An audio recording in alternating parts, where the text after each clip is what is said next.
And it's one of those things where you can't think about falling, because if you think about falling, you're gonna fall. But if you just think about like the present moment and being where you are and focus on your breath, you can just take the next step. Hello, my name is Liz Thomas. I am a professional slackliner.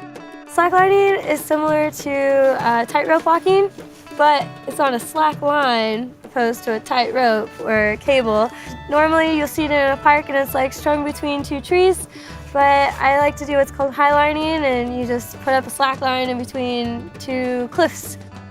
Slacklining is hard. For every step, you have to balance on that foot, and then you have to switch your whole body position to balance on your next foot. You have to balance on both feet, and then you have to take one off and go back to the other side. And so it's a lot of little things. There's a lot of breathing. I'd say most of it is your breath.